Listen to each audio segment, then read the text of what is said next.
Құрметті ата-аналар, біздің арнайы сабағымызға қош келдіңіздер деймін. Сіздермен бірге Мира Мерекеқызы. Негізі көп ата-ана баласының оқып отырғанын көреді, бірақ бір сұрақ мазалайды. Балам неге тез шаршап қалады? Неге ол қайта-қайта оқиды, бірақ түсінбейді, неге оқыған толық түсінбейді? Бұл негізгі баланың жалқаулығы емес болып саналады.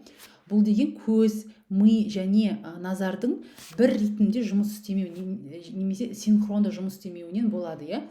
Бала негізі көзбен оқиды ғой, кез келген адам көзбен оқиды, бірақ ми ақпаратты баяу қабылдаған соң, сол себепті жаңағыдай ол ұзаққа созып кетеді, бала тез шаршап кетеді және оған қызықсыз болып кетеді.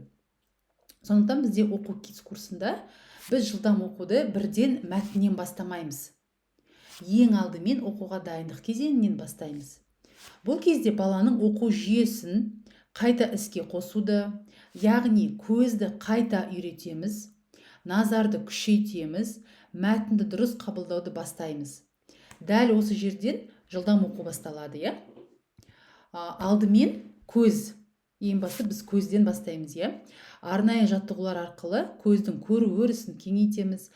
Бала мәтінді әр әріппен емес, тұтас қабылдауды үйренеді. Күн сайын небары 3-5 минуттық жаттығулар оқу сапасын айтарлықтай өзгертеді негізінде. Және екінші маңызды нәрсе ол назар болып саналады. Назарды басқару дейміз.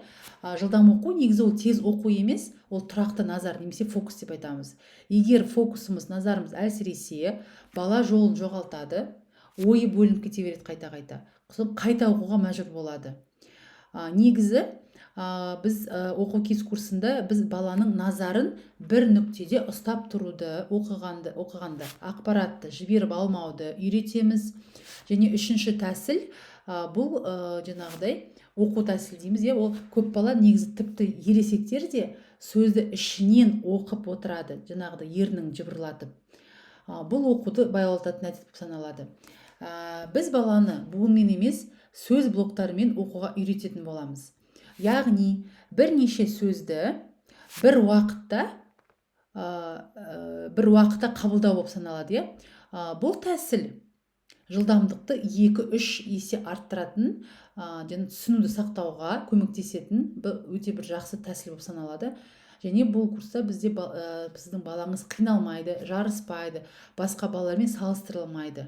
Әр бала өзінің қарқынымен дамитын болады.